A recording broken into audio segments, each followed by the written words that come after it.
Okay. All right. Well,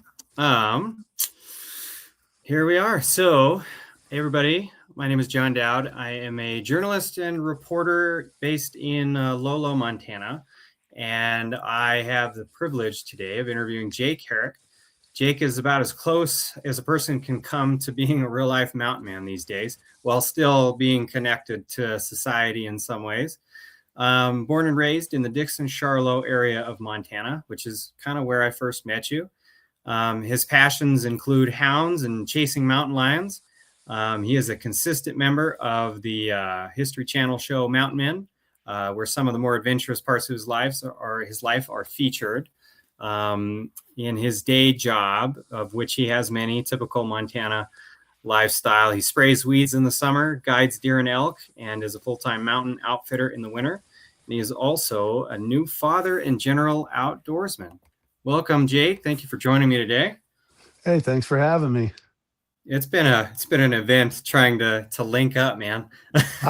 I know it's kind of funny. It's one of those deals where I always feel so busy, and I felt so busy, and now you add fatherhood to it too. So now it's just Yeah. I don't know.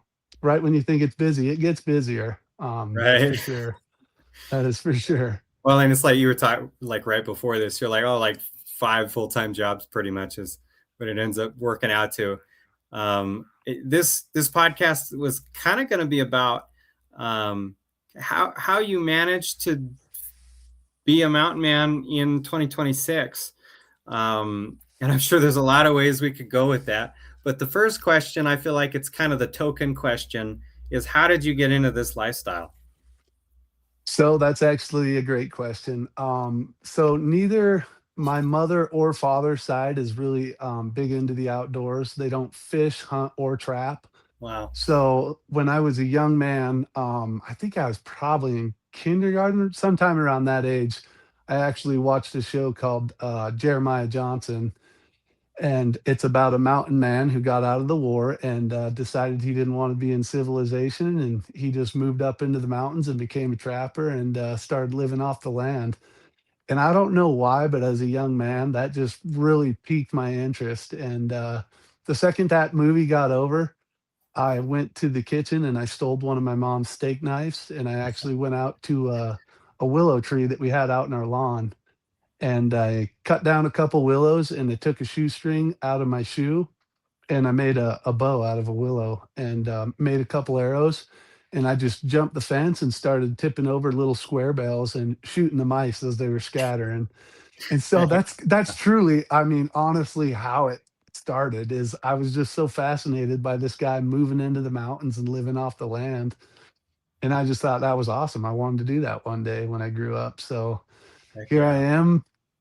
I don't even know what it is, 30 years later. And it's been, I mean, honestly, I've been running around wild since I could drive and afford fuel to get into the mountains. And it's kind of crazy that I ended up on a TV show. Totally random deal. Yeah. I Yeah. thought I thought it was a prank phone call when it happened. It's not something I applied for or went and pursued at all. It was just something that um, the locals just kind of started to call me the guy who stays up all night and drives all night long, never sleeps. They just thought I was nuts because I was always up on the mountain, out there looking for lion tracks, bobcats, whatever it might be. And I mean, when I spend my free time, it's in the mountains. When I'm working, all I'm thinking about is hunting. So it's just one of those things that consume Yeah. me. Yeah. And somehow, some way, my name got thrown into the hat, and these guys called me, and I thought it was a prank call. And here we are 8 years later. I did 8 seasons of it so far, and it's been a heck of an adventure, a fun ride. Yeah. Yeah, I remember reading, or no, it might have been in something I read, but I watched an interview. I know you talked about it, where the guy showed up. You'd planned for him to come out on that phone call, and he pulled up, and you weren't sure who he was, and it ended up being the guy was scoping out your place to be on the show. Yeah, so the funny part about that is, like I said, I'm a noxious weed sprayer in the summertime, and it's not, we're from Montana. We don't make a lot of money. That's just plain and simple. It's more of a lifestyle, I would say. So I spray weeds in the summertime 7 days a week usually, and I don't take any days off, and that's so I can save up all that money and spend it in fuel or truck parts or whatever it might be to get me onto the mountain in the wintertime. So I was spraying 7 days a week. I ended up getting this random phone call, and I was really kind of being a smartass with the guy and just firing off stuff that I never would have said. I Yeah. honestly thought it was two of my buddies prank phone calling me, so I kept telling him I walked on water and I could do anything on earth. And he's like, "Great, when's your interview?" And I said, "How about Tuesday?" And he said, "Great, what time?" I said, 1 o'clock. He said, "Great, what's your address?" And I told him my address, and I hung up the phone and I set the phone down and I watched it for probably 3 minutes. And I was just waiting for one of my buddies to call me and be like, "Ha ha ha, we got you." And randomly, my dog started barking, and I went out to check out what was going on and lost track of it all. I really didn't think nothing of it. And so the next day I went to work, and I mean, this never crossed my mind again. It didn't even cross my mind Tuesday.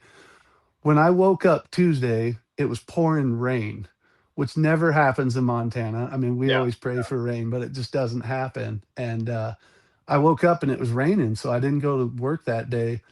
And that is the only reason why I was home that day. The only Wow. reason. Like, I had no idea it was Tuesday, like, so I Crazy was how life sitting works that there. way. Yeah, I was just cleaning up the house randomly, just another day in the life of Jake Herak. And my dog started barking once again. And so I walked over to the window and I looked, and I've got a pretty long driveway. It's about a half mile. And I seen a white Dodge coming down. And I was like, huh, don't recognize that rig, but it takes them a few minutes to get to my door. So I just messed around in the house for a few more minutes. And then about the time he pulled up, I rounded the corner to go to my front door. And I happened to glance over at the clock, and it was like 12:55. Mm, And that's when it kind of hit me. And I was like, yeah, yeah. whoa, whoa, whoa, whoa, whoa. Could it be? Like, there's no way. Huh. And I stepped out the door, and this big old tall guy steps out, and he starts looking around, and he's like, he looked right at me, didn't say a word. He just said, "This is perfect." And I was like, "Perfect for what?" Yeah, And he was like, "Oh, sorry, my name's Troy from Warm Springs Production. This would be perfect for the show." And my jaw like hit the ground. And you yeah. could tell because he went from smiling and he like looks at me and he was like, "Is there a problem?" And I was like, "Well, if I'm being honest, I totally thought this was a prank." And like he went straight faced and he looked at me and he's like, "Did I just drive halfway across the state for a prank?" And I was like, I don't know. What do you guys want?" Because when we were talking, I wasn't even listening Yeah, because I thought yeah. it was two of my buddies pranking me. So we had a small conversation and it led to an interview. And a couple weeks later, I got a phone call and said that I was going to be on TV, which kid coming from Dixon, I can tell you that's Yeah, yeah. it's unbelievable. It truly is. And the whole ride of it's been unbelievable. So it's been Wow. pretty awesome. Well, and it's awesome to see that you've kept your roots, right? Because how we met was I was working for a little newspaper in Sanders County, a part of which is Dixon, and you were going to speak at a graduation for I think the middle school or something, and that's what we met. I was interviewing you about that, and it's so cool to see that you've kind of kept up those roots, throughout your life. Oh, it's definitely. I didn't forget where I came from, and I didn't quit any of my day jobs. Yeah, yeah, TV was just an added bonus, and sure. that's one thing I've told everybody is I was a wild man running around the mountains before TV, and I'll be a wild man running around the mountains long after TV. So Heck yeah. I've always looked at it as kind of a stage in life. It's awesome to be able to do, but one day it'll disappear, and when that happens, I'll still be the same guy I was before, long before TV. So Oh yeah, um, isn't that the yeah, truth? I mean, And it's wild too. You watch that show, and my dad was really excited because actually we watched the show. years and years ago when it was first coming out. And one of the seasons we watched later, I think you were on. I said, "Oh yeah, I've got one of the guys from Mountain Man that's going to be on the podcast," and he's like, "Wow, which one?" and all that. But a lot of the people on that show are like an inordinate number of them are from Montana, Yes. which is So interesting. I mean, of course, though. yeah, I mean, Montana's just a wild place. Montana and Alaska, those are two of, I mean, I'd say I'd throw Idaho right in there, Wyoming. Mm-hmm. Those are just places where you can actually get away from the general public and disappear into the mountains and, just kind of be wild. Oh yeah. So you had mentioned we'll get into the main questions here in a minute, but I wanted to also ask obviously the show features a lot of your work with hounds and lions, and you had mentioned a minute ago one of the first things that you were out doing was spending time in the mountains looking after tracks. Oop. I don't know if he's still on there. You still connected, Jake? That's all right. It'll round back here in a minute, probably.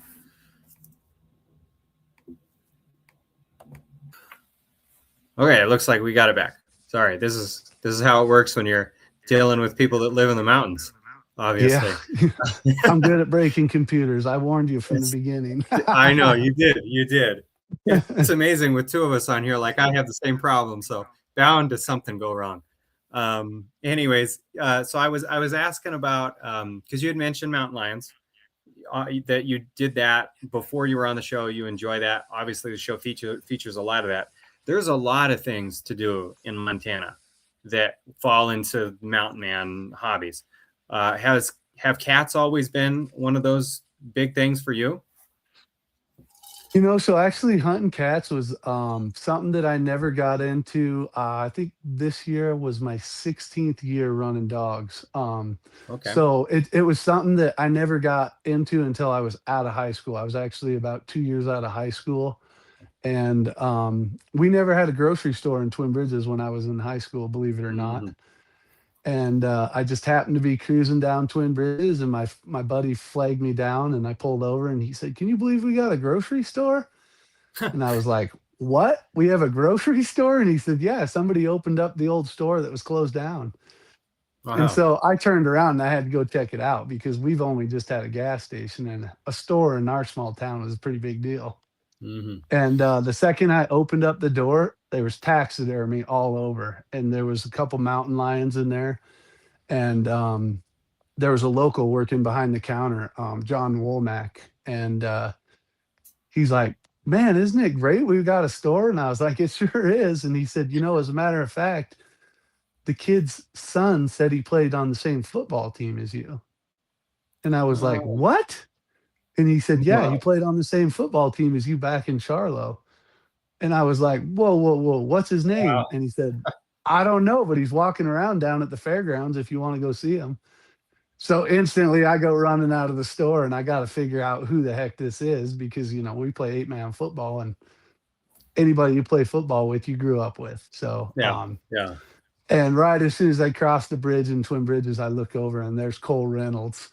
And he actually he married the guy's daughter. So he was the son in law. He wasn't the Oh, son. yeah. Yeah. And he graduated with my brother. So I did play a couple years of football with him in Charlo.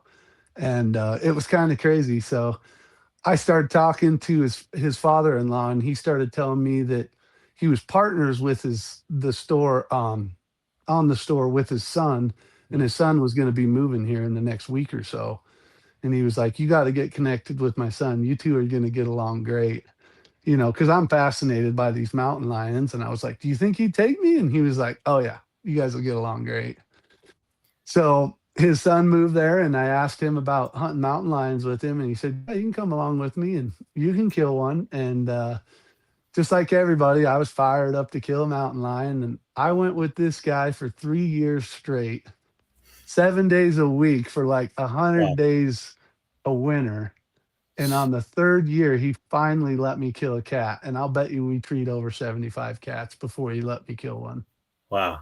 Wow. And it was pretty crazy because every mountain lion that I saw was huge, absolutely giant. And we'd walk up there and I'd be shaking because I got my gun. And he's like, "What are you doing?" "No, no, that's a little tiny female. You're not killing that."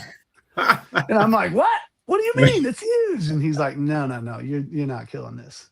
Wow. So after 3 years of going with him, I mean, we were 7 days a week. Sometimes we were catching a couple casts in a day, and we walk up to this tree, and the famous word is every time I say I was going to kill it, he's like, "That's a dinky one."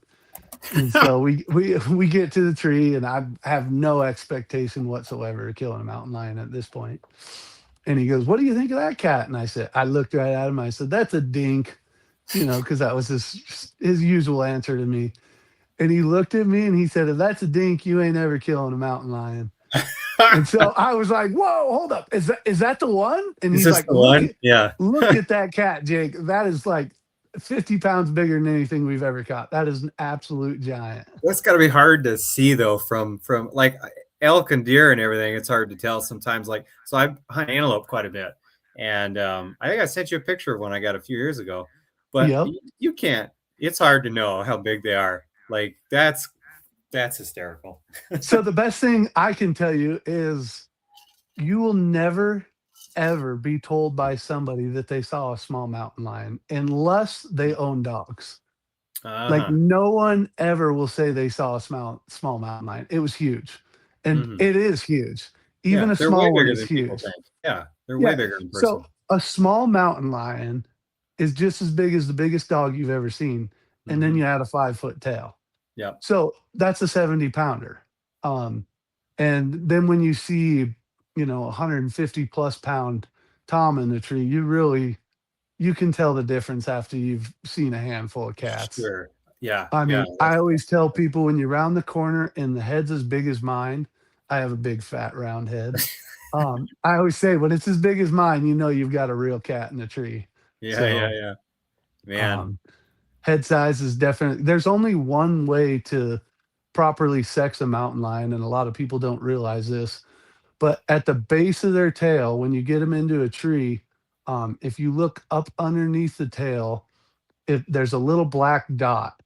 It's Oh. about as big as the end of your thumb if you stuck it in ink and put it on the wall. Mm. And if that black dot is 4 inches or more from the base of the tail, it's a tom.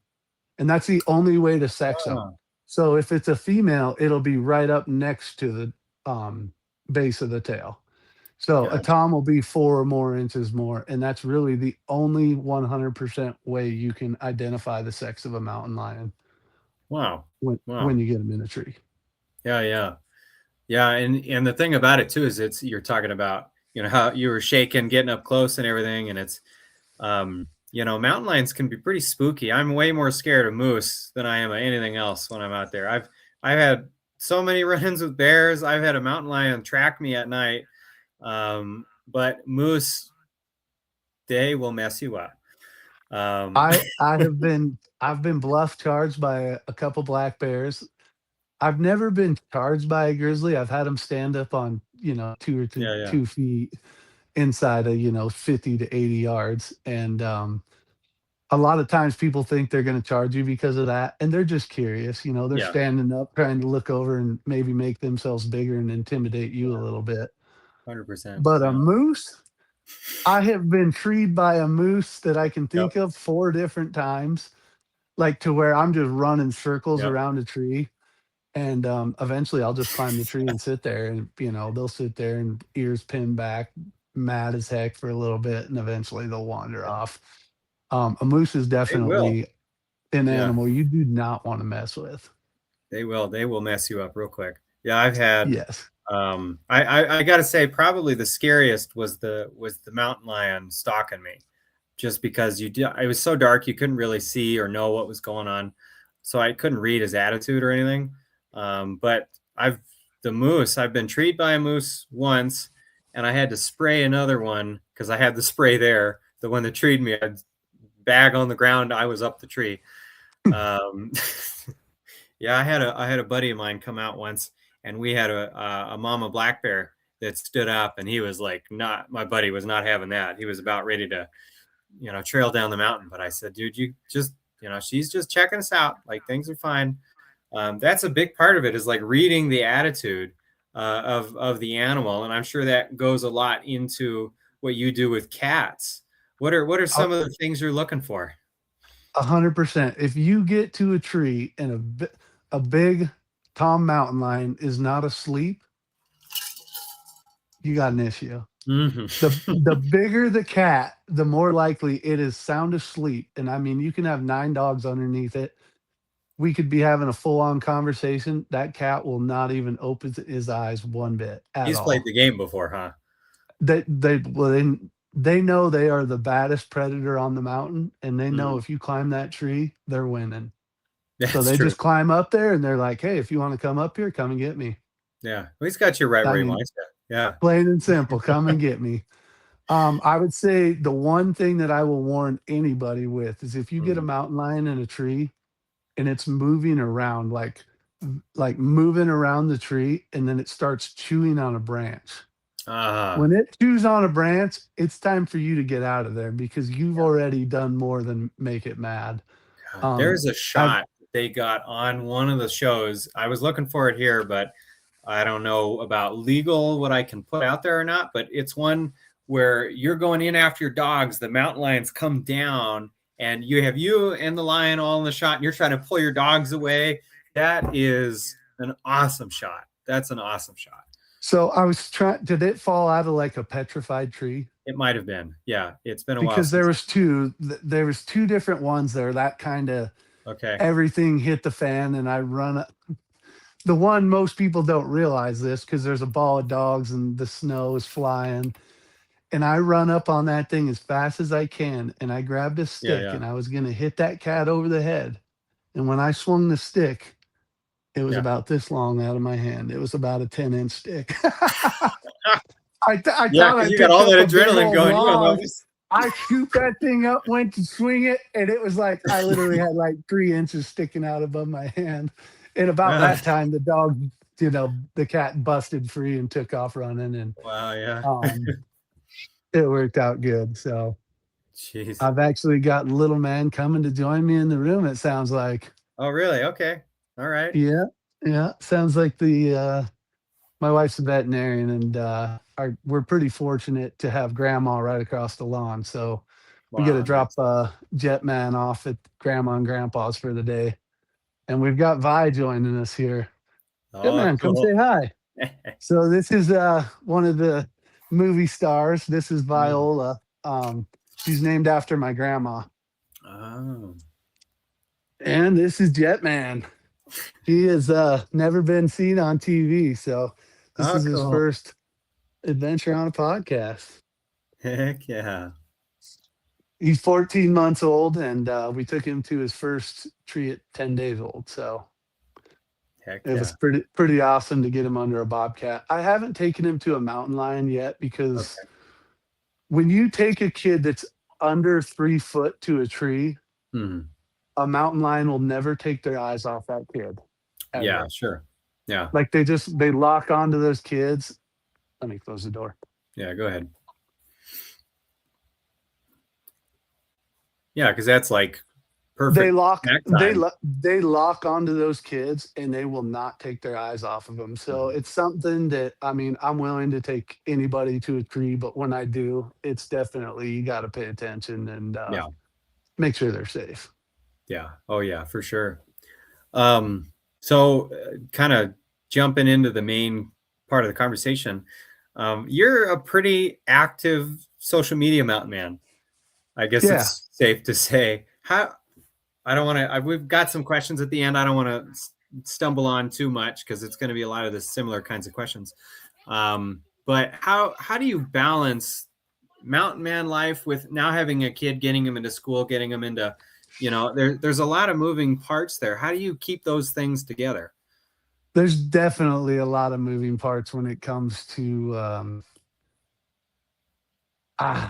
that's a very tricky question, and it's Sure. something that is it. I mean, it's weird. So in the modern day, we have InReach, we have cell phones, we Yeah. have all this stuff. I mean, we have it. Yeah. Yeah. But when you go into the mountains, that stuff is all out the door. Yeah. You got no cell phone reception, none of that. So when I come out, I try to stay active and, throw out a post here and there. And a lot of that's because I was fortunate enough to get on the show, and these companies that that I've sworn by and saved up for years to buy a product of Sure. theirs Yeah. are now putting me, out there for the world to see wearing their gear and promoting me as well. So the social media has been a tool for me to work with some of these companies, keep people informed with what I'm doing. It's something that I kind of keep, I don't know, filtered a little bit. Yeah. I Yeah. never, I never throw pictures of my kid or anything on there. It's more Yeah. of like Yeah. Of the adventurous part of my life. It's not, course. Yeah. in Yeah. depth into my family type of deal. Oh yeah. That Yeah. that's one thing about the mountain men deal is privacy's out the window, 100%, Oh yeah. and it's crazy. So like around here, it's very rare when somebody says like, "Oh God, you're the mountain man," whatever. But if I travel somewhere and I go Yeah. walking into a gas station, it's amazing the way that some people will treat me. Um, it's awkward to be honest because Yeah. I'm a normal guy and I'm probably awkwardly social because I don't socialize too much with people. Right. Yet I socialize more with my dog than I do most humans. I Um, can relate to so that. yeah, it's kind of a weird it's a weird deal to be, Well, and it's in the there's a modern world of it. yeah, and it's kind of like I think it's kind of it is a hard question just in general because like Montana, people that live here, that's kind of the way of life, and there's you look around like every street in Montana, and there's somebody that lives on that street that could be on the show. Yes. There's it's a way of life here, and so it's nice, I'm sure, for you to like kind of be able to escape from the city people that have not seen this kind of stuff before. For them, it's like wow, wow, and we all love it. That's why we do it here. But yeah, that's got to be a lot when yeah, those people. Yeah, that's a lot. And hound hunting's a very small portion of the It hunting is. world. Yeah, it is. Very small. Like when I'm working with these hunting companies, Mhm. a lot of them will say, "We can't promote mountain lion hunting." Yeah, yeah, because And I'm like, "Whoa, it's whoa, kind whoa, of a whoa." sketchy thing, just like trapping. Yeah, Yeah, it's a very controversial deal. And I guarantee there's way better houndsmen out there than me. There's way smarter people out there running dogs than me. I'm just the lucky guy that got the random phone call. yeah, I'm yeah, not more qualified than anybody out there. That's for sure. Like I would never say that I'm a more qualified houndsman. Like that's to me, mm, it's not even a comparison. What I do is by myself. I don't care what the next guy's doing. It's like I know there's more qualified people out there and yeah, probably yeah, better to inform people, but um I don't know. I try to keep it positive. I always try to show the world the most positive things and educate them a little bit because hound hunting's something that, people don't understand. A lot of people don't understand it. They think it's cruel. They think I'm harassing a mountain lion. And I get that right here locally with people who move here. yep, People yep. buy these places. I show up and I say, "Hey, I've been running mountain lions here. If my dogs end up on your property, can I trespass to get them?" And they're like, "No, no, no. You're not, you're harassing mountain lions." Wow, wow. That same person will call me Yeah, within a year and say, I got a mountain lion that just walked across my porch. Can you come chase it off?" yeah, yeah. He's eating my chickens, my And now, dogs. and yeah, now I'm like, okay, so now we're on the same page of understanding I'm a tool. Yeah, it's a I'm tool. just a tool. I'm a tool. There's not a lot of these tools out there. So even like the game warden, when they're having troubles with bears in the Yeah, summertime, we're not allowed to run bears in the summertime. But that local game warden knows me and trusts me and my hounds enough that he'll call me and he'll say, "Hey, we've been trying to trap this bear for 2 weeks. It keeps stealing the bait. We can't catch it. Can you come catch it with the dogs?" And it's awesome because I get to go out in the middle of the summer, turn my dogs loose, we catch the bear for them, and it just works out great. yeah. So I like to educate people with it the best I can, and I don't know if I always do the best job, but I definitely try my best. Well, and it's also like you're bugging it, getting its heart rate up a little bit, but like at least a lot of these cases it survives afterwards for what those people see, Oh yeah, right? But Yeah, they're surviving. yeah, So here's a big thing that a lot of people don't understand. yeah. When I turn my dogs loose and they track down a mountain lion, they might go, let's just say 1 to 15 miles Mhm. tracking this mountain lion, right? Yeah, which in Montana, for people listening that aren't from here, that's not very far. That no, yeah, that's Montana's not, huge. Yeah. yeah, it's not very far. That's truly not very far at all. Mhm. And so, I guess where was my train of thought going with this?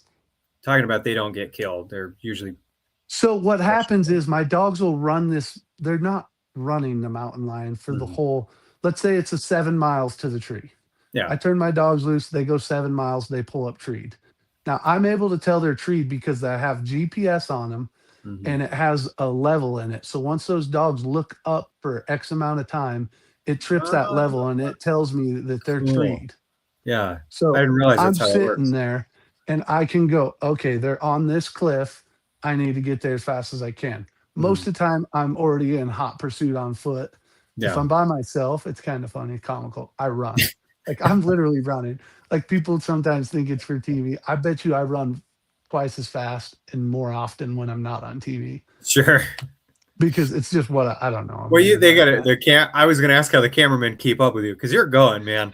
Oh, it's Yeah. definitely so the cameramen do a lot of like CrossFit or whatever to get Sure. in shape, to stay in shape, to come here and do this with me. And Wow. they do a good job of getting those guys ready. And luckily the year I started, they went from like I think it was like a 20 some pound camera to they dropped them down to like 12 pounds. So Wow. that was definitely a big advantage for the cameraman, Yeah. losing that amount of weight on their camera. Gosh. But so you're So pushing the cat is what you're doing. You're so not. you're pushing. I'm tracking. They tracking this cat. Let's just say it's 5 miles or seven Mhm. miles is what I said. 7 miles. They just ran that cat 7 miles, right? Mhm. People think that I ran that cat for 7 miles. I did not. The mountain lion will like the second those dogs come over the ridge that they're in, like Mhm. mountain lion's in, because they're going up and over ridges. The Yeah. second he comes up over that ridge and the cat hears them, they're now within 1,000 yards of that cat, and the cat hears Mhm. them for the first time, and the cat will look back, and he knows they're coming. That cat Yeah. will start walking. Once the Yeah. dogs get close enough, he'll start running. Mhm. A mountain lion cannot sprint for more than 500 yards. Yeah. Those Yeah. dogs literally chase that cat for less than 500 yards, and then it goes into a tree. Yeah. A mountain lion is a big animal with a little set of lungs, to where a bobcat is a little animal with a matching set of lungs, like a hound dog. It Yeah. has a matching set of lungs for its body, so they're Sure. able to run those distances for a lot longer than a big animal with a little tiny set of lungs. They burn out way too fast. Oh yeah. So when a cat bails out of the tree, if the dogs are loose, that cat will not make it more than 300 yards. Period. The end. Mhm. Usually it's within 100 because the Sure. dogs Sure. run it down that fast and they put it in the tree again. Yeah. And then the cat will settle in the tree. We'll get in there, pull the dogs off. If we need to push the cat further, we'll pull the dogs off. The cat will bail out of the tree. We'll give it half hour, 45 minutes, let the cat travel, get out there another long ways before we catch him again. Yeah. Um, Yeah. and Yeah. then we'll turn loose and make sure that, that particular cat was far enough away. Yeah. So Is a there a lot of it, I mean, it's a really short, it's like 100-yard dash up a tree. That's Yeah. it Is there for a the, distance? Sorry. Is there? I know because I don't want to like keep you longer than we need you, and we've no, got you're good. other questions. Is there a distance you're trying to? I guess I should say. At what point do you know the cat may not be coming back, or is it just a temporary fix all the time? It's a temporary fix. Hmm. It's a temporary fix. But what it does is there's a reason why you don't ever see mountain lions attacking humans in Idaho, Montana, Yeah. Wyoming. You don't see that. It's Yeah. But you because do in these, other places. Yeah. yes, and it's because they don't, Washington, Oregon, California, what do they have in common? They've all banned the use of using dogs to pursue mountain lions. Yeah. These mountain lions know that when they come in contact with a human, the Yeah. odds are a dog's coming. Yeah. So when they come in like when they hear humans or whatever, they're going to move away from you. They're Yeah. educated on humans to where when you go to California or Washington, you're walking down a trail, you come around the corner, they're overpopulated. I mean, Yep. they really are because they haven't been managed. And if you look into those states, the amount that they pay people to go out and kill problem mountain lions and bears and all that is absolutely unreal. The amount of money they'll pay somebody like a certified, like if I went and got certified, they would pay me full-time job to go around and do nothing but take out problem mountain lions. And it's crazy the number that they actually do kill. Yeah. Um, Yeah. to where a state like Montana or Idaho is selling hunting license, they're using that money to better trails or whatever they might be doing, but it's supporting everybody out there. Yeah. Cross country skiers, hikers, all these people I run into and communicate in the mountains. If I'm going to run into somebody in the mountains, it's either a snowshoer or somebody with cross country skis. You just don't see Yeah. everyday folks in the mountains in the dead of winter. It's just not a place that the average person wants to be. No, and that's an awesome point too, talking about how there are a lot more incidents in these states that don't have anything like any hound hunters or anything. I was fortunate enough to interview an old trapper in Thompson Falls before he passed.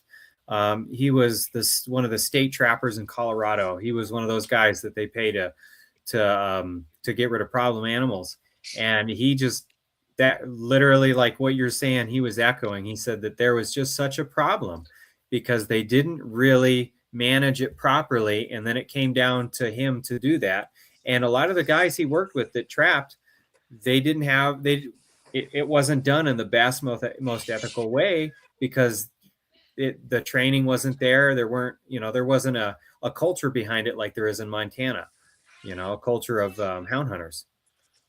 Yeah, and I mean, I was told this in the beginning. One guy can ruin the hunt. Like one guy could wipe this Yeah. mountain lion. They could wipe out the population. Mountain Yeah. lions don't reproduce like deer, elk, all that. A mountain lion might have a batch of kittens, 1 to 4. I've never seen more than 4. And in all my times running mountain lions, I only know of 2 females that have raised 4 kittens. That's a lot of work. Um, and yeah, both of them actually have done it twice. Wow. The one successfully raised all 4. Um, Usually they're losing them. Yeah. So this year I'll catch them. She's got 4. Next year I catch them. She's got 3. Um, and that's what it is. 50% of mountain lions do not make it to mature age. Wow.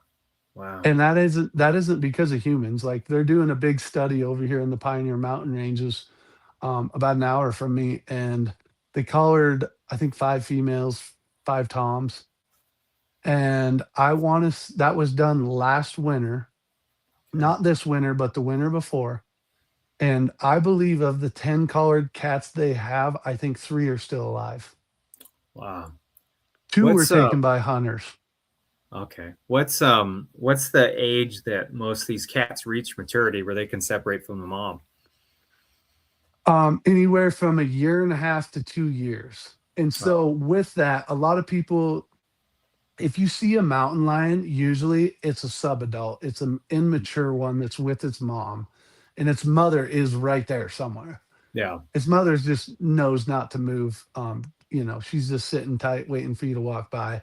To where the young cats, they get up, they start playing, they wander around, they're maybe wrestling with each other, kind of sharpening. They just don't. They're not educated, and not Yeah. smart. That's the one that followed me. I'm pretty sure that's what it was. Is it was a young one with the mom there, because it tracked me for probably a mile or something, and then finally I stopped hearing it because it got to the point where it was pitch black and you could hear the pads. Was it Uh, make it? Was it? Did it make noise at you at all? Scream at you? no, I didn't have any screaming. Okay. I did have. Because I a don't want lot to. of times when you have a single mountain lion following you, Yeah. it's the mother backing you off of her cubs. Oh yeah. Well, If it could you're have been. walking down a trail and she jumps into her trail and she squares up to you, it's because her kittens are right there and she's protecting them. Oh, maybe. So I if you back up, she'll back up, back up, back up until she's comfortable, with the yeah. distance between you, then she'll stop and you can Wow. keep backing up and get away from them. That So a might lot have. of times Yeah. people are just miseducated. They don't really know what's going on. A Yeah. lot of people will say a mountain lion stalked me. And I Mm. say, well, how do you know that? And they say, well, I took off from my truck hunting. And when I came back, the mountain lion was in my track step for step. Mm. And that's just being miseducated. They Yeah. ain't stalking them whatsoever. Yeah. And If I if I'm don't in knee feel. deep snow, I don't Yeah. know anybody. If I'm in knee deep snow and I walk up the mountain and you're walking up the same mountain as me, what are you going to do? Yeah. You're going to walk step for step in Yeah. my foot tracks until you get to wherever it is. Maybe I took a left and you want to go right. Then you're going to go Because the right. trail's easy to walk on. Yeah. And They're always going to go down the most beaten trail. So they'll yeah. jump in your foot tracks and they're going to step in it step for step that whole way until they get to where they want to go. Then they're Mhm. going to take off and go on their way.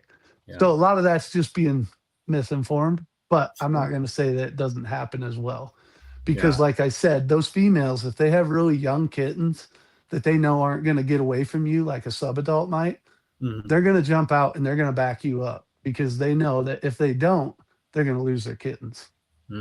Yeah. That's probably what it was. Yeah. That's a super good point. So the Um, other thing a lot of people don't realize is a big mature tom mountain lion will it kills the heck out of cats.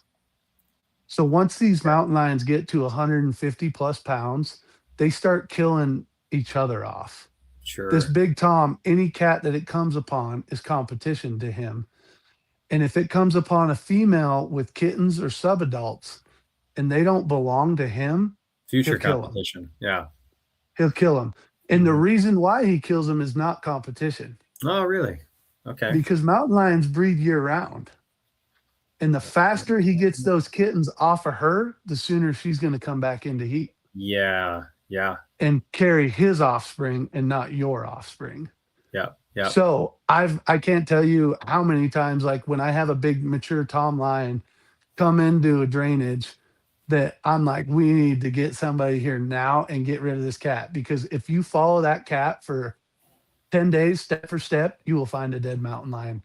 Whether it's a kitten, a young tom, it doesn't matter. When they come upon others, they kill them.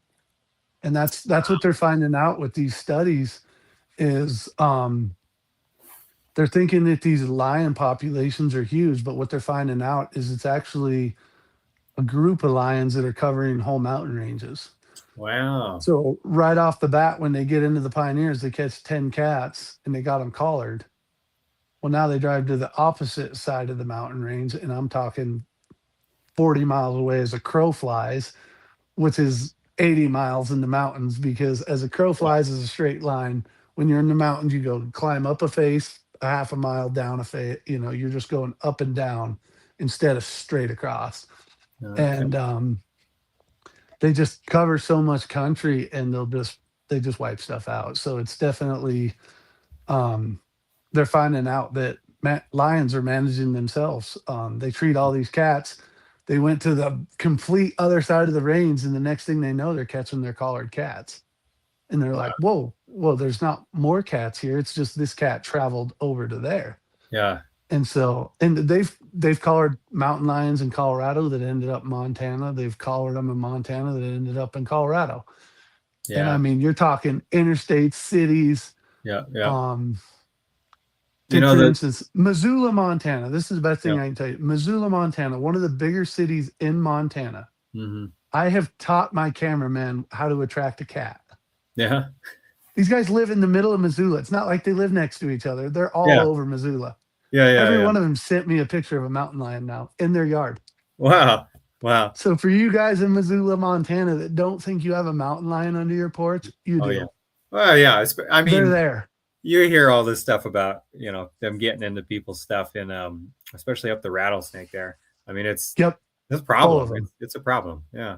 If there's deer, elk, rabbits, turkeys, squirrels, Yeah. there's cats. Plain Yeah. and In simple. town, in They town. follow the For sure. game. They You know, follow the game. and The there's town used to not be there. We built the town.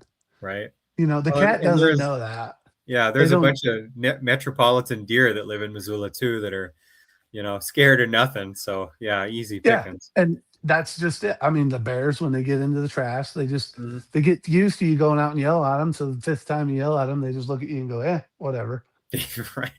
And That's like that's when the game warden gets circling called, and back then to the why they call you, right? Like to scare them off, so they build that. I'm trying to get her on here. We'll see if it works. But there's an organization outside of oh, it must be Florence, I think. Maybe it's I don't know where they're technically based off, but they're right there between Lolo and Florence. They're called the Karelian Bear Dog Institute. I don't know if you've heard of them, but they do these.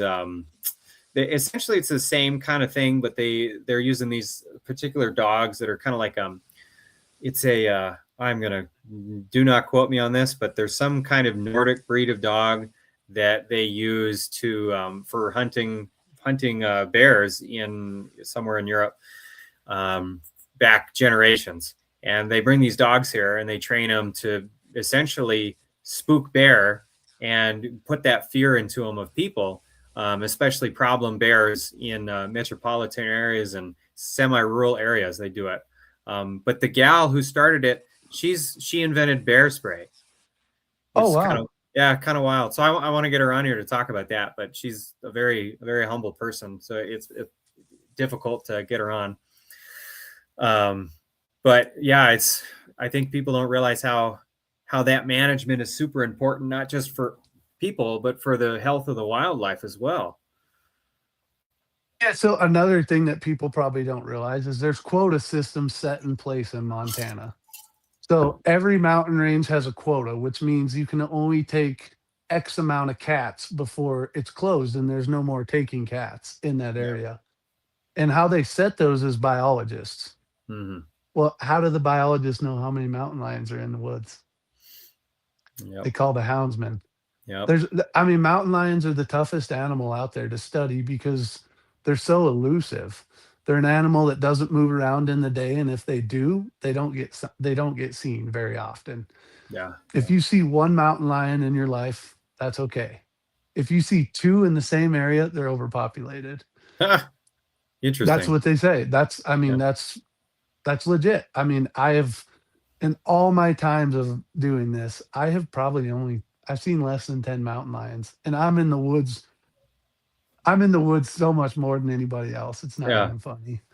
I Yeah. mean, Yeah. and whether I'm spraying weeds, we have contracts in the Forest Service or whatever. I'm in the woods all the time. Um, so it's definitely something. It's very rare, very, very, very rare to see a mountain lion. I'll see bobcats, but mountain lions are just one of those animals you don't see. Oh yeah. Well, that's like Thompson Falls. I think I've seen the one that was following me. I never saw fully, so it's hard to like But crossing the road, I've seen two in Thompson or You outside of have yeah. around the same area. Yeah, I guess relative. It's on opposite sides of the same range. Okay. Um, Because what's funny is like there's corridors where these mountain lions cross sure. the highway. Yeah. Like literally, there's whole mountain ranges here that there's a highway that splits them, and it's like 20 miles you drive between these two mountain ranges. There's only three spots they'll cross that highway. Yeah. I That mean, they makes sense. know. I'm It's sure this is. crazy. I'm sure the one of those spots. I'm positive that's where they would be crossing. It's perfect. It's right where, it's exactly Yep. what you described. Yep. That's probably a travel corridor where mountain lions are leaving one range, heading into another, whether it's breeding toms or, who knows what it might be a female looking for a new area. Well, one of the areas I saw one, probably exactly where this is, up by uh it's between Dixon and Hot Springs, up on that, I forget the name of the road. You're the Rainbow Lake up there. Um you come out of Hot Springs, you don't Yeah, I take was gonna say the Camus road to Prairie, Hot Springs you coming don't to take Camus Perma. Prairie, you go up. Yeah. Yep, Not on I know Perma, not on exactly the what you're highway, talking but about. yeah. I think it's called Rainbow Lake or something up there, and then you come down into Plains through the top there. Okay. Yep, yep. On that road is where I've seen both of them actually. Around Okay. that spot. Yep, yep. That's good lion country. I Yeah. mean, one thing about it, the reservation, I Mhm. don't know what the rules are, But Oh yeah. I'm not even sure that the tribal members can run them because growing up, I didn't realize it, but my one of my dad's really good friends was a houndsman. I had no idea. Huh. We went to his house, they play basketball, and he always had dogs barking. I didn't know nothing about him. Yeah. But Huh. after I moved here and got into it, I ended up calling him and, just talking to him about it, and was like, it's crazy that he had, 15 dogs out there, and I had no idea they were chasing mountain lions with him. Wow. All right. Well, let's go ahead and jump into the questions. As long as Yep. you've got probably it'll take us probably 15, 20 minutes to get through Yeah, them. that's fine. Take our time on them. I've only got 4 of them that we're going to go over. I always pick just a couple so we can spend time on them. So don't worry about going into the weeds. Okay. So we'll start with I've got one on cats that I have to try to remember because I didn't write this one down. It was came from Steven, and he was asking about dogs, about raising dogs. How do you know how many to keep? How many do you take with you to go after cats? He was just kind of a general. He had a lot of questions on the raising of dogs. So that is the $1,000,000 question. I mean that is a $1,000,000 question. When I started, I had one. One dog will treat any cat out there. But What's like it's not hunting rifles, it's you know? not this it's not a good practice. Yeah. Okay. If you're going to go camping in Alaska, yeah, you can go camp all day by yourself. Mm-hmm. But it's a lot better to have a buddy. Yeah. And every once in a while he's looking behind you, whatever. If a cat comes down out of a tree, you want a dog to have backup. Yeah. Yeah. A mountain lion will tear a dog to shreds every time. A mountain lion will tear a human to shreds every time. Mm-hmm. Every time. One on one, it's a losing battle every Yeah. time. For sure. When a mountain lion grabs you, they're not letting go. Mm-hmm. Period. The end. Yeah. Like they are not letting go. So when you have multiple dogs, that cat grabs a hold of, say, a dog, another Mm-hmm. dog bites it on the butt, then it turns around and grab that dog, then another dog will grab it, then it jumps up a tree because it gets overwhelmed. Yeah. So I like to have on a big, big cat, I like to have 4 or more dogs. I used to do it with 1 to 2. Jeez. But that's what I had at the time. I mean, I just Yeah. Yeah. didn't know better. So when you're training them, I mean, I always like to make sure that when you're running a pack of dogs, there's always one dog that's doing all the work. The rest of them are just following. And Like people might people. tell you, yeah, I mean, plain and simple. There's one in Yeah. the front that's doing the work. My Oh, lost them again. Pause real quick. No, we're back on.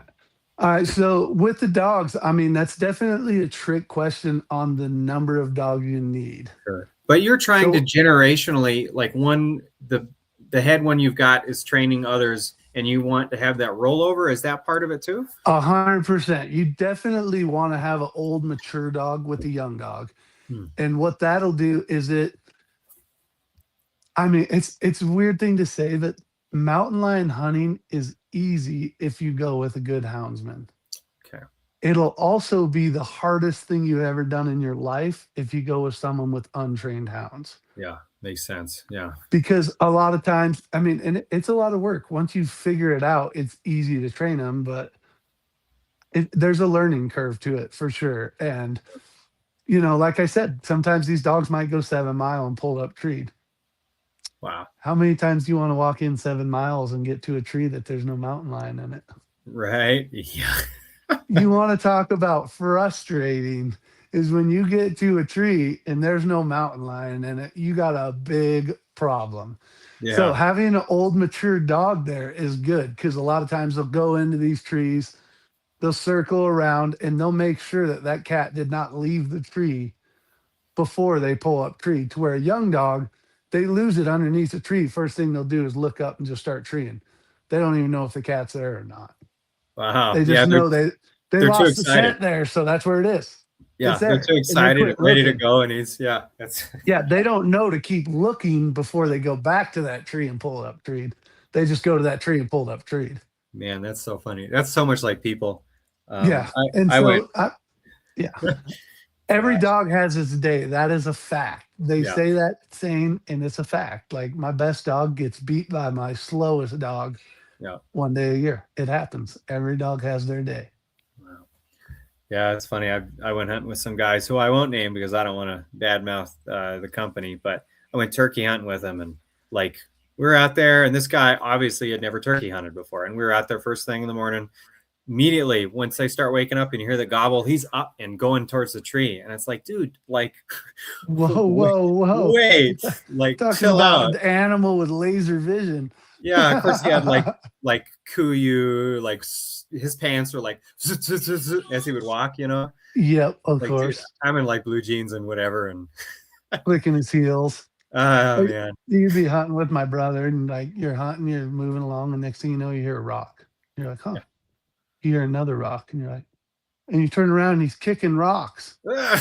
Oh no, You're like, what are you doing? like, He's dude. like bored and he just starts kicking rocks. Gosh. That's not how this works. No. All right, we'll jump to the next question. So this is from Ethan, and kind of going back onto the vein of the conversation about the modern mountain man and how it is these days. Ethan asks, how has technology changed what it means to live the mountain man lifestyle, and for you for hound hunting and stuff as well? It's honestly, it's changed it 100%. 100%. Onyx, all that stuff. I feel like it's Yeah, all changed the game. yeah, I mean, what used to be grandpa's secret little deer hole that he snuck into is mhm. now on a map that shows that it's public land. Yeah, So technology has definitely, in my opinion, even honestly, it's gone too far in some ways. sure. Um, when I started hunting with Jed 16 years ago, we used a telemetry box, and that's how we tracked them. And a Yeah, lot of people have no idea what a telemetry box is. And the best thing I can tell you is back in the day, you used to climb on the roof and you had this big old antenna, and you actually had to turn it to get your two or yeah. three Read channels. your yeah. And I mean, some people might understand this, and some people might not even know what I'm talking about. But it's this huge Yeah, aluminum antenna, and you got to face it towards the right to get your three channels. yeah, yeah. So, a telemetry box is pretty much like having a shoebox. It's about as big as a shoebox, and it weighs Mhm. about 12 pounds. At least the system we had did. Mm. And it's hooked to an antenna that's huge. It's like this 3 foot big old wings all over the place. And you're literally sitting here glassing it, pointing it towards this ridge, and it's got a little meter that does this. And Uh-huh. when it starts going, you're in the right direction. So you're like, Gotcha. it's doing this. You're like, okay, that's the direction we got to go. And if you turn this way, it'll start going. Picking up the dogs where they're at and Yeah. everything. And when it'll go, I cannot tell you how many times my buddy said, all right, we got to go over that ridge. We hike a mile and a half and get on top of this ridge. And he pulls out that box again and he goes, oh, shit. And I go, what? And he goes, actually, it's 2 miles that way. Yeah, yeah. So literally, we turn and we walk right back where we just came from. And so GPS and the whole thing, it Yeah. has changed. It's changed the game. Um, and even with the GPS and the modern technology, I lose reception on my dogs a lot. But what I have to do is hike up to a vantage point or get closer to them, and it'll cast that signal, and I'll be able to pick them up again. So Wow. with having that, I'm able to cut off miles. There's spots where instead of just following the dog and the cat track for track, I look down and I go, oh no, that's a bad idea. They went that way a bunch. I can just skip right down this ridge and I can be right to the dogs. Yeah, So it's definitely changed it a lot. It really has. I mean, yeah, all technology, period, has changed it a lot. We're able to hop in a vehicle and drive wherever the heck we want to go now, yeah. which is something you never used to be able to do. A lot of my stuff relies on a snowmobile. Hmm. So without a snowmobile, I wouldn't be able to access a lot of the points that I get, and that's due to Montana's having harsh winters, Yeah. snow stacks up. It's the Well, it reason used why to have you, harsh winters. It's yeah. Last winter, this last was yeah, spring, summer, whatever you want to call it, yeah. it wasn't winter. I No. had snow at my house 3 different times, and it melted within 24 hours every time. Yeah. Yeah. I, Yeah. Weird. I'm It's weird. speechless. Like literally, I told people in December, "Oh, in January winter will come." In Yeah. January, I said, "Oh, it'll come in February." In God. February, I said, "It might come in March. If not, Yeah. maybe we ain't gonna have winter this year." And It's we and we we're di- gonna have we such a didn't have bad winter. fire year this year because we've got such a wet spring. I don't know if you guys down there are having it, but we've had nothing We're but rain the last 2 weeks and all this stuff we're coming out. just starting to get rain. Like we are getting saved. We've been so dry down here. I mean, Oh, man. I'm in noxious weeds where normally I start a month ago. Wow. Stuff isn't even growing, so I haven't even been able to work for this month because We are gonna it get just isn't roasted. growing. We are gonna Yeah, get roasted this year. it's not good. Our lake up here, usually the dam provides all the waters or all the Mhm. water for the irrigators, the ranchers, and the Yeah. farmers down below. That normally spills until the second week of July, which means all the water coming over top of that is free. You Yeah. don't even have to pull off the dam. Mm. And like, so about mid Yeah. July, they start pulling off the dam. By the end of August, the dam's almost empty. Yeah. We're pulling off the dam right now. Jeez. God, The that dam is snowpack dropping is over a foot a day. We Jesus. are in big, big trouble. They're Yeah. gonna, I mean, it's gonna be, Yeah. I It's think been sad. this will be one of those life changing summers. I think so. Like Yeah. for people all across the map. There's gonna be, Yeah. I mean, that Colorado watershed, them not getting water. People don't realize Yeah. this dam here Yeah. feeds livestock and fields. Yeah. That dam there feeds cities water, people's drinking water. Yeah. When they Yeah. don't have water no more, what are they going to do? Yeah. Well, I don't want to get into the politics of like data centers moving to Montana and the fact Yeah, that we all just that. don't I have mean, enough water for people, let alone, we don't have enough. Yeah, we don't have the water. I mean, plain and simple. yeah. I mean, Yeah, we we need that just, snowpack. And like I said, this year we've got so much rain early on and no snowpack that it's getting all this brush to grow up. And when it dries, all that's going to become fuel. oh, right here, right now, if you threw a cigarette at it and take off, Jeez. we are like the end of August. Wow. Everything is burnt, crisp brown. Well, I drove up to Kalispell to the Trappers Rendezvous 2 weeks. I couldn't believe it. I've mowed my lawn one time. Jeez. Oh One man. time. My friends across the state are on like their 10th or 12th mow. Yeah. We're that dry here. I mean, it's unbelievable. That's so wild. That's what's so crazy that people don't always understand about Montana is it's so big and every drainage is like a world different from the one before. Oh, It's 100%. Like it's wild. 5 miles from here, it might be snowing like crazy. Here, the Yeah. sun's shining. Yeah. I mean, I can't tell you how many, like sometimes the mountains are it'll be just snow just falling out, perfectly calm. It'll snow a foot. I'll come out of the mountains that day. The wind's 35 miles an hour down here on the flat. And my buddy's like, What were you doing up there? And I was like, dude, it was a beautiful day in the mountains. I ran lines all Yeah. day. Like Yeah. I come down here and the wind's ripping your head off and it's just That's miserable. right. Yeah. Talking about like, the what it people see on TV and stuff, they hear about, the life of a mountain man. That's definitely one of them that's true. Um, Speaking of which, we'll get to another question here. This also comes from Ethan.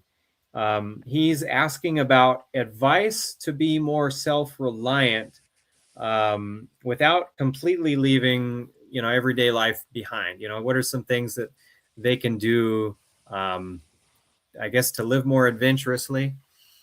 I mean, for me, I always, if you're in a populated area, I mean, this is crazy for me to say. I moved halfway across the state and I found my home.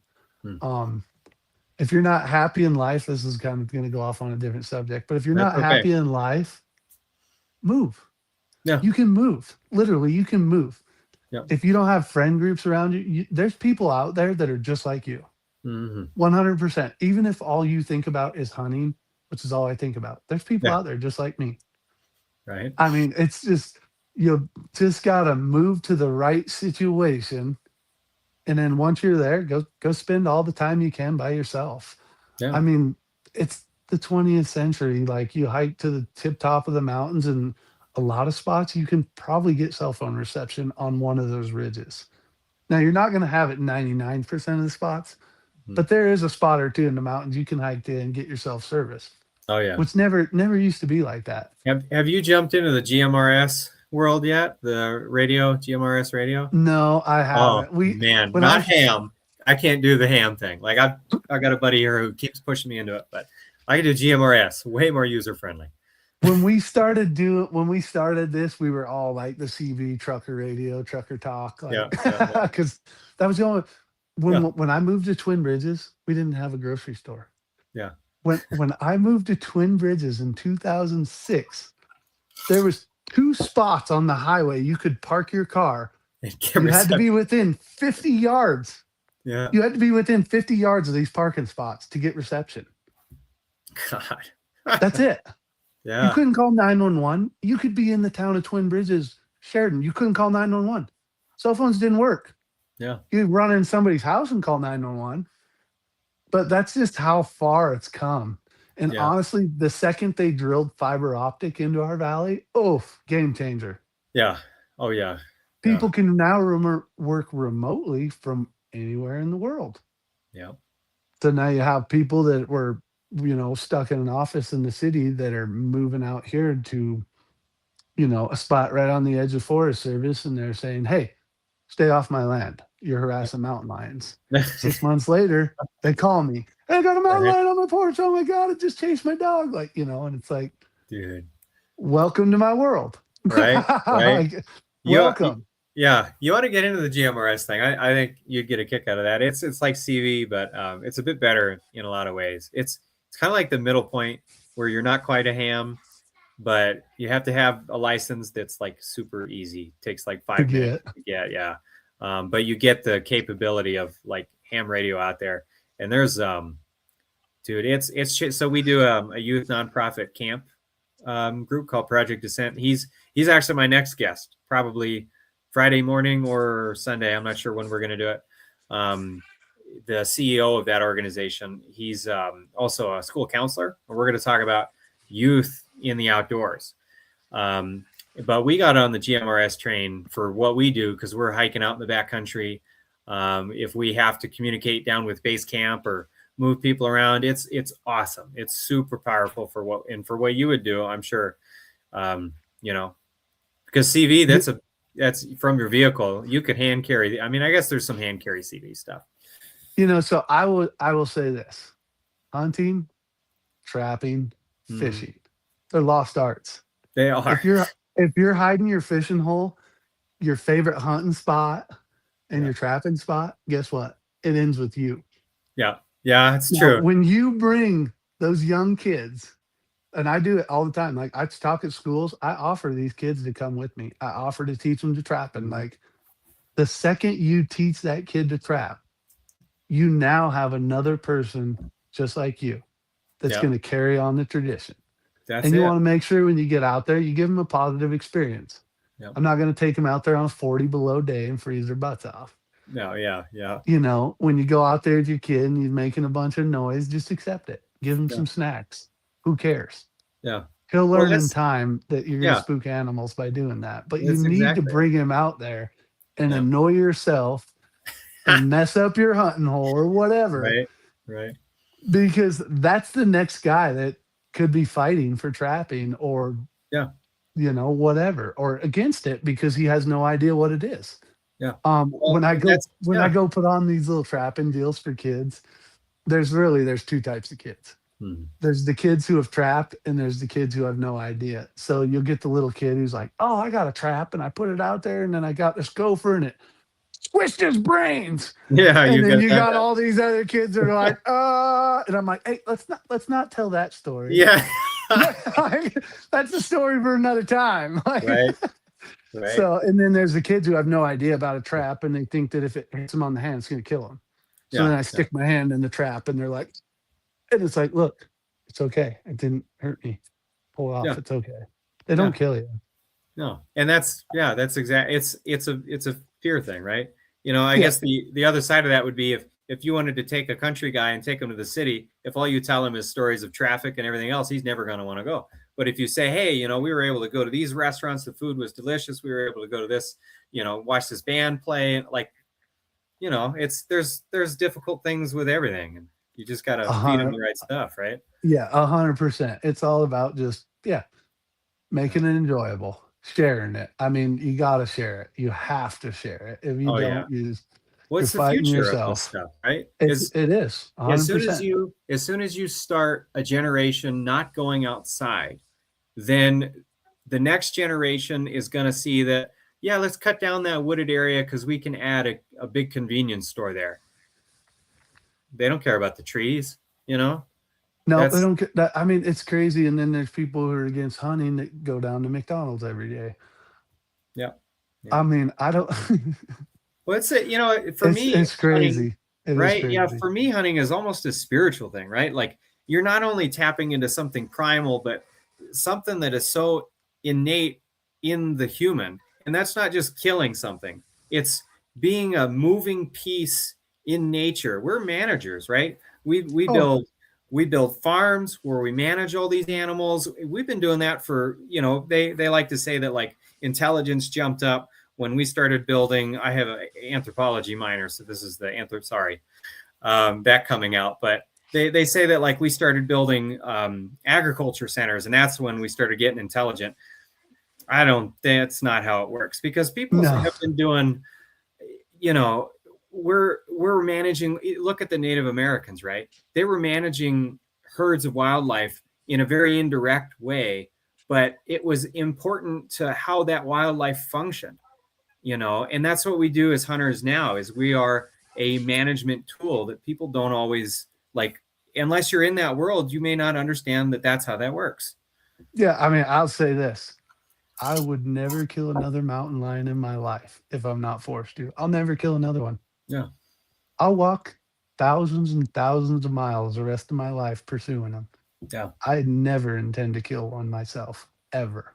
That's the fun of it, really, is getting out Like there with them and I seeing them and don't. being a part I of it. have no part of it. I want my dogs. I'm about my dogs. I love getting out in the outdoors and being by myself, letting my dogs work and getting out there and telling them they did what I trained them for. And it's just spiritual, really. It Yeah, really is.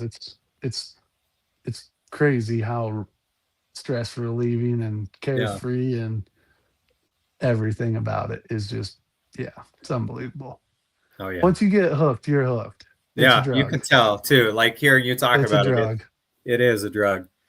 I mean, the Heck, more I talk about it, I can feel my heart pumping and my blood pressure rising. Like that's how into hunting I am. Like yeah, I get excited just talking about it. man. Um, Super cool. it's Super what I live to do and what I'll always do, hopefully. awesome. All right. Well, I did have one other question. We'll jump into this one. It's going to kind of change gears a little bit, but I think that's okay. Um, we might, yeah. So I got a question from Mark, who was asking, what do you look for when you're going after cats? Like, what are some of the signs that it's a problem cat? I think is what he's trying to ask. So the process of the whole thing. So I guess this is the part that I don't like about TV. We kind of showed a little bit of it on the last episode or the last season, which I think was season 15, Okay. but we've never showed the whole process. We Okay. always just, I get the phone call, I show up, I run the cat off. We don't show the process of me. I'm always on the offense. Oh, I'm okay. not, Yeah. or yeah, I Defending guess, the cat kind of thing. yeah, I'm always on the offense. Like I'm out there every day running roads. I start at midnight and sometimes I don't get home till, I mean, I'm nuts. There'll be nights I get home at dark, which at that time of the year is like 8 o'clock at night. I feed the hounds, feed myself, pass out 4 hours, wake up, do it all over again the next day. Mhm. Um, it's just very addicting, Yeah. very consuming. And the more you do it, the more, I mean, just the more exciting it becomes. I don't Yeah. know. Yeah. You So just find out that it's, when I started, I wanted to kill a mountain lion. Running dogs is not about killing. no. It's not. It's not at all. I mean, there is some management in it, and cats do need managed. Predators need managed. Everything out there needs management. The whitetails in our valley, Hmm. They were so overpopulated, we got hit with chronic wasting disease. Oh man. Yeah. The ranch that I used to work on, we used to pick up over 200 sheds a year. Last year, Jeez. he picked up two. One of them was old. Oh my gosh. So back to the question, what are some things you look for before you go after a cat? Or what are So some signs a cat needs to be spooked off a place, I guess? usually, when it needs to be spooked off is when I get a call. Okay. Now, what happens is I'll start running these roads at midnight and I will go above the ranch. Everything on the bottom part of the mountain, when you're looking at it, is usually private. And Okay. 80% of, and that's where the game ends up coming down to in the wintertime because everything up top is full of snow, freezing, and they got to paw through it to get to it. So they'll make their way down to these flats and they start feeding into the private property. So I'm driving by the private property up into the mountain every day trying to find these mountain lions that are heading down. Okay. And if they're heading anywhere in the direction, I mean, if they're within the first 4 miles of the mountain range, they Yeah. need chased like Yeah. instantly. Where dogs are out, we're chasing them. So a Gotcha. lot of times it's me going out there and finding them, which the TV shows never really showed that. They've always just shown the phone call part of it. Yeah. Yeah. 85% of the time, I find the cat. I would say 95% of the time, I find the problem before it's a problem. Okay. Before that cat's starting to push it a And little even too much, huh? even if it's on their rants, I'll find it before they wake up. I'm up all hours of the night. I drive through Mm. their rants. I track them with snow. Mm. So my dogs will blow up if a cat has crossed the road and there's no snow. But I mean, everything's temperature. So the best way I can Yeah. say is a lot of people down south, they dry ground hunt all the time. It's what they do because they don't get the snow. Yeah. Yeah. They're not getting the freezing cold temperatures at night and then heating up during the day. Okay. Scent is just like water. It sticks, sun comes out, it evaporates. Hmm. Now, if it's above freezing, that scent will stay there a lot longer. You might be able to run a 10-hour-old mountain lion to where if it freezes and then thaws, it's gone just like that. Huh. Gone. Yeah. Yeah. Just disappears. The scent's gone. So the dogs don't know, they're just running around in circles. They lost the scent here. I Yeah. hike into them. There's no snow. I can't figure it out. I'll try to walk a bunch of loops with them. If we can't eventually get it figured out, then we just call it and head back to the truck. So a 100%, if I get a call, it's drop everything and go. But for the most part, I'm out there on the offense or defense, whatever you want to call it. And I'm trying to catch these cats long before they even make it into town Sure. or down into a ranch. Yeah. Now you're doing that just in the area where you live at. You're just doing this proactively. Yes, unless I get a phone call. Sure. So then I'll travel. I have traveled to people and I have a lot of people and this you have a problem mountain lion, I don't care where you live, call me. Yeah. I know somebody close to you that'll be at your doorstep in no time. Yeah. I personally probably am not going to come to Colorado, Yeah. but I know somebody that'll be at your doorstep that will. Yeah. Yeah. So, I mean, there's guys out there, no matter where you're at, that will help you with these problems. Sure. Whether you have to call the game warden and ask for the local houndsman's number or whatever, um, they'll definitely come out and help you.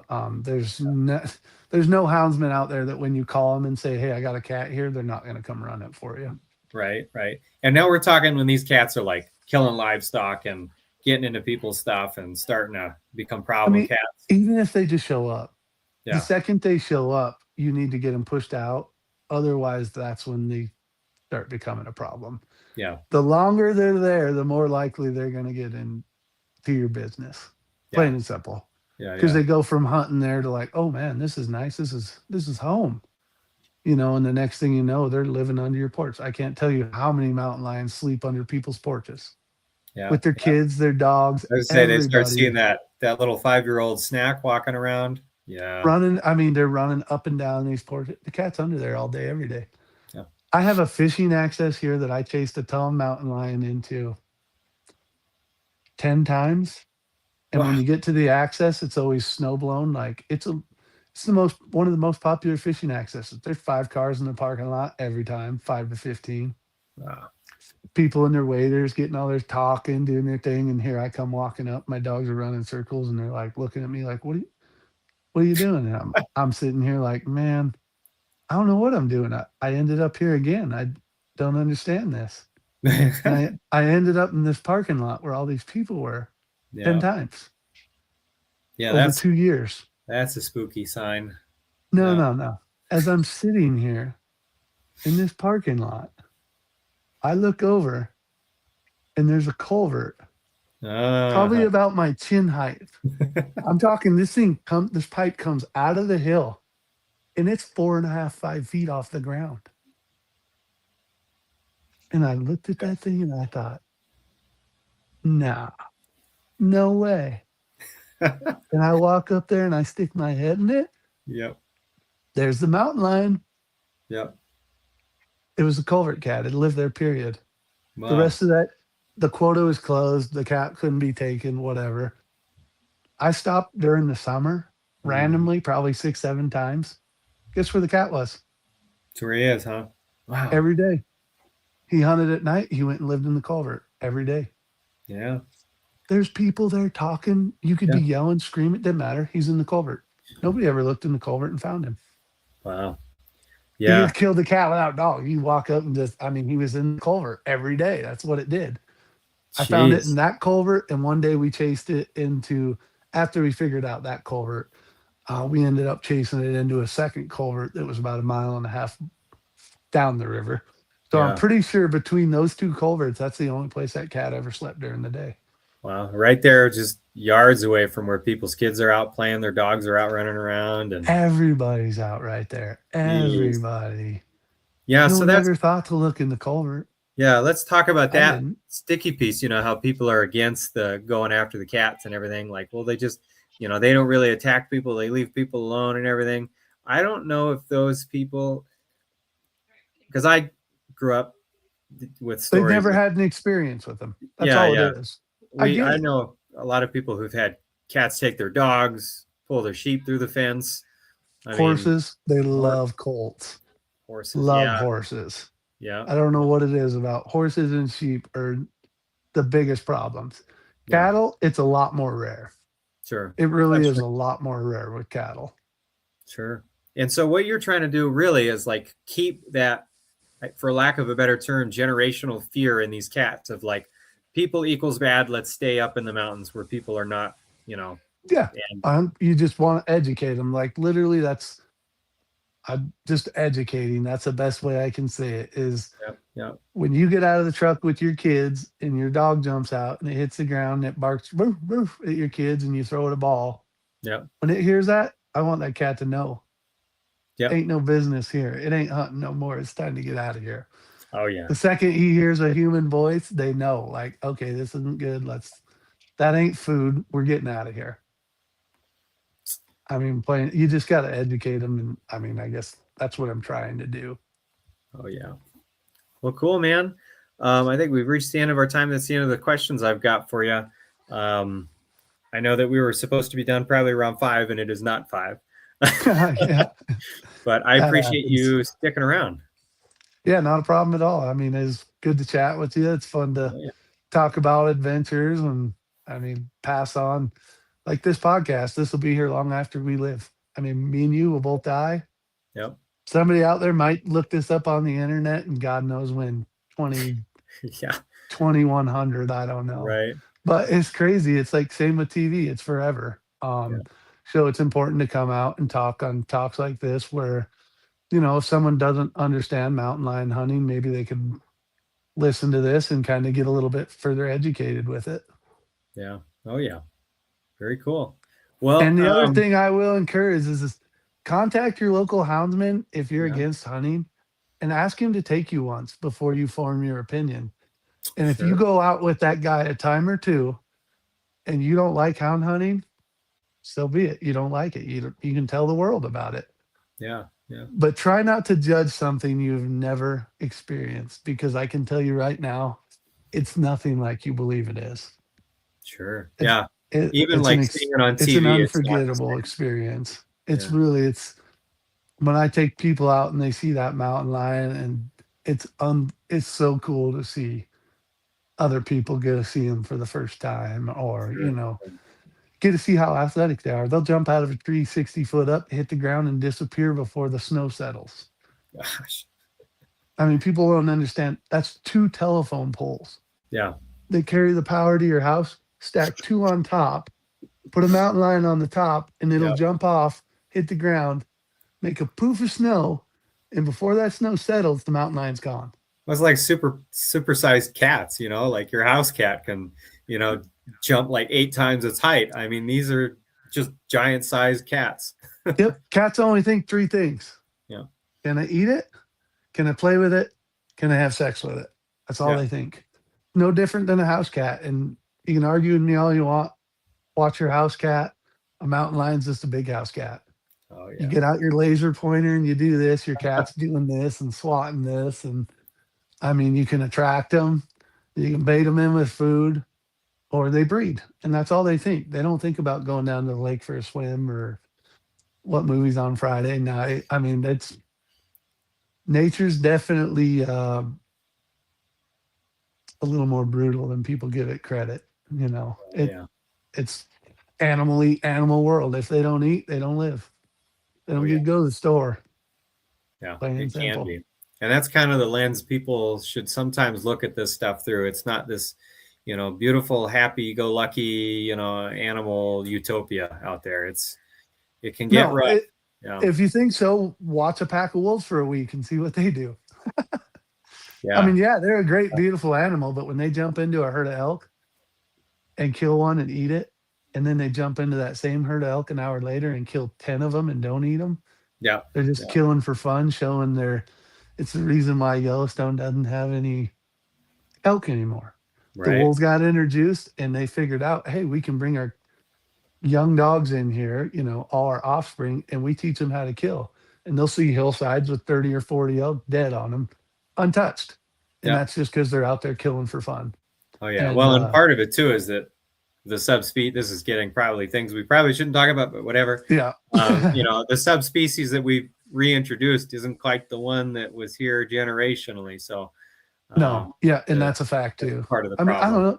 There's all sorts of weird stuff going on. I'm hearing about wolves going in, digging grizzly bears out of their caves and eating them Wow. when Yeah, they're I haven't heard denning. that one. I don't doubt it though. Well, so um, You I got did. wolves following around mountain lions, and mountain lions are making kills, and then the wolves steal the mountain lion Yeah. skill, and then so now you got mountain lions that are making a kill, leaving it, going Yeah. another place, making a kill and eating it because they have to. Yeah. A mountain lion is not a waster of food. Very resourceful. If they kill something, they eat it all. Yeah, well, they're like, they're kind of a glass cannon. Their whole life is about being a perfectly tuned machine because it's dangerous to hunt the way it does alone. So if it like breaks a toe, that's gonna drop its ability to effectively feed itself and its babies. And so So they're this very is cautious, very, very intelligent and resourceful. They have to yeah. be. So I was talking to a guy in Nevada, and this actually blew my mind because I wasn't familiar with Nevada too much. I drew a mule deer tag. I went down there and did a 16-day hunt solo. Jeez, yeah, And I talked to the local outfitter, houndsman, elk guide there. And I said, with all these wild horses, because there's wild horses everywhere in Nevada. It's crazy how many wild horses, well, at least where I was at. yeah, There's yeah, horses everywhere, everywhere. And I said, I bet these mountain lions whack the heck out of them. yeah. And this surprised me. He said, no, they don't. Really? And I said, what? What do you mean? He said, if I find a mountain lion that killed a horse and I follow him for a month, he's dead. And I said, what? And he said, the horses kick him in the jaw. They break their jaw. They can't eat no more. Yep. Yeah. So they don't mess with the horses. Yeah. Well, and I these was wild like, horses are different than whoa. some of the horses here, right? Yeah, that's totally they're not locked in a pen. No, They're totally different no, animals. these are Totally horses different that will animals. fight to stick Yes. around. I wasn't so sure they weren't going to come after me a couple times. Like, I mean, I don't know nothing about wild horses, and I know when I walk over this ridge, they see me and they come running. And I'm sitting there like, are they gonna stop or are they gonna come stomp me? Like, Jeez. I don't know because I'm not familiar with wild horses. Man, there's a group Um, here apparently, a group of wild horses up in the Sapphires that just now live out there, and I guess they're a problem. They come into people's yards and break their fences and all kinds of stuff. it's crazy. They're fun. I mean, it's just like everything. They're fun for a while, and Yeah, then it's like, oh, these are a problem. yeah, They do just keep eating and eating until there's nothing left. right.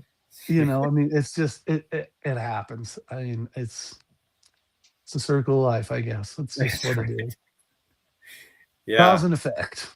yeah. Old cowboy that taught me how to ride horses. Lived for wow. There's a lot of sun flashing in the camera there. Taught me how to horseback ride. He was a God, he's an old school dude, but that's what he did was go after horses in Nevada. Like his whole job was To just to wrangle go them. wrangle them, break them, and sell them. Oh, that's crazy. Yeah, Yeah, crazy. Like that's wild. in this day and age, too. Well, that's just it. I mean, they still have jobs like that. I Yeah, mean, there's some lucky guy that gets to go out there on the prairie, run these wild horses like crazy into a horse trap somewhere, yeah, or whether he ropes a colt or whatever he does. And hmm, I mean, it's all part of it. that's right. Yeah, I've been thinking about getting him on the podcast. He'd be pretty cool. But God, he's a talker, man. It'd be hard to steer him It's any hard to direction. quiet him down. Yeah. Yeah. Yeah, it's good though. I mean, they're cool stories. I mean, the guy's hard as steel, man. He was, I guess he was in Vietnam and he was given a field commission, which is super rare. And he grew up, I don't remember where exactly. I think it was might have been in the Sanders County area, but I'd have to find that out. But I mean, he was 5 years old, charged by a black bear, had his 45 with him and shot the bear. I mean, like this guy's, he was the real deal, real cool guy. Yeah. That is cool. That'd be cool to hear from him. Oh yeah. All They're right. out there. I mean, They are. they're out there. There's interesting people all over. Don't be afraid to ask them their story. Oh, for sure. Oh yeah. In Montana, there's no shortage of them. That's for sure. Yeah. Dude. Yeah. I got one story and then I got to let you go. Um, Talking about like old yokel guys. I mean, so I was in Missoula doing yard sales. This is a couple years ago.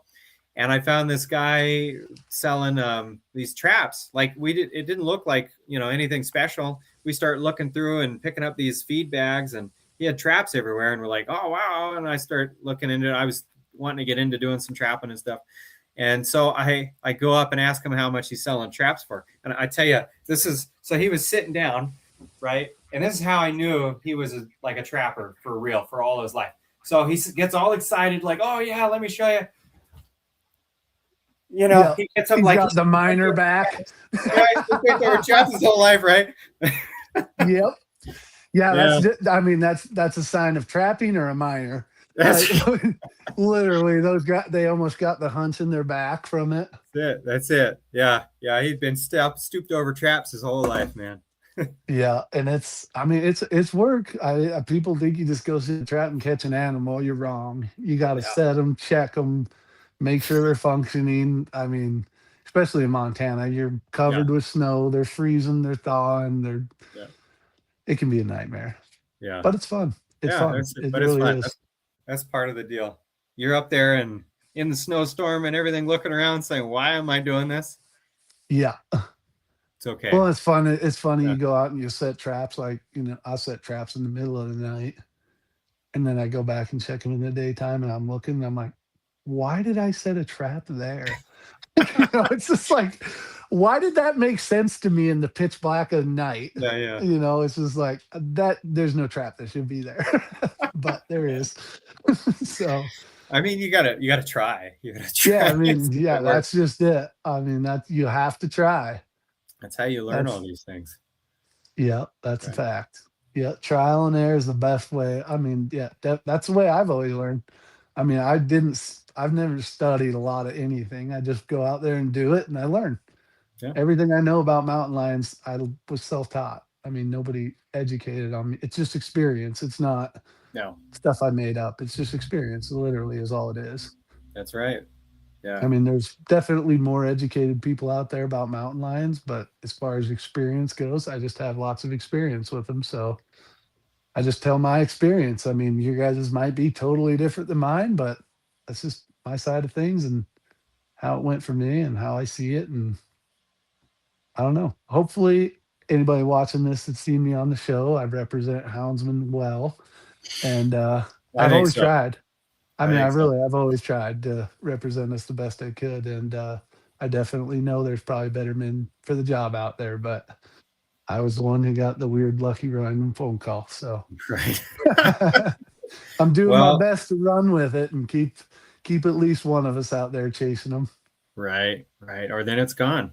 Yeah, well, thanks. I super appreciate it. It's a great conversation. Um, yeah, maybe we'll do another one in the far future on another subject, deep dive into something. But Yeah, um, we could go into story time. Oh, I got all sorts of stories. heck yeah. Well, yeah, no, I think it went great, and we'll uh, we'll catch you later. Yeah, glad I was finally you were able to track me down finally. All right, it worked out. We'll catch you next time.